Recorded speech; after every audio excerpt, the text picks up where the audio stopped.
Okay, Patrick, thank you for being with us at ESCAP today for this great Congress. Could you tell us in a few words what we should take back home regarding the treatment of child and adolescent depression today? Is there something new happening? I think there is, to be honest. I think my lecture today is about potential ceiling effect that we have reached in the treatment of child and adolescent depression. It seems that we have developed quite effective treatments for the disorder, yet it also seems that we have reached a kind of ceiling with about 60 to 70% of adolescents and young people in general doing better than control conditions in our treatments. And we may be satisfied with that ceiling effect, and we may now sit back and marvel in what we have achieved. Yet I also think there's lots of new evolutions that suggest that we can improve our treatments. And the way we can improve our treatments is twofold, in my opinion. Namely, how we deliver treatments and where we deliver these treatments. What I mean by that, by how, is that I think that lots of our treatments are actually underspecified. They only focus on specific features of pediatric depression and not on others. For instance, on social cognition, addressing dysfunctional schemas, but not on reward, and particularly on the rewarding features of attachment relationships.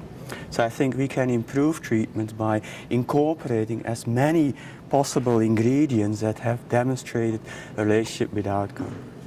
And second, I think that relates to the point where we treat these adolescents. Now we still have the model where we expect adolescents and children to come to us.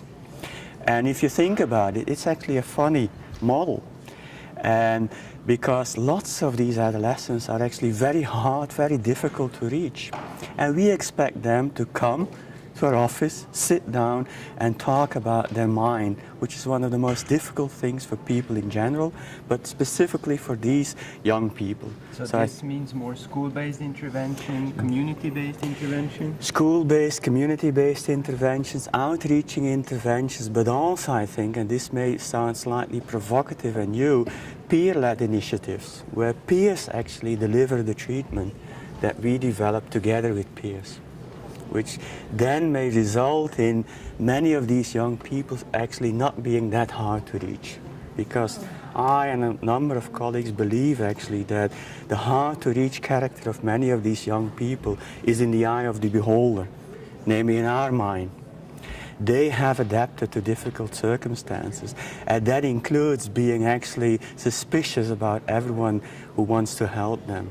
And I think to break this kind of vicious cycle, we need other initiatives like peer-led initiatives, because peers will much easier be accepted by many of these young people rather than mental health professionals. But what you say also involves a major shift in training, and in training, in our training, in training of the new residents. So you want to give a strong take-home message to the training people here?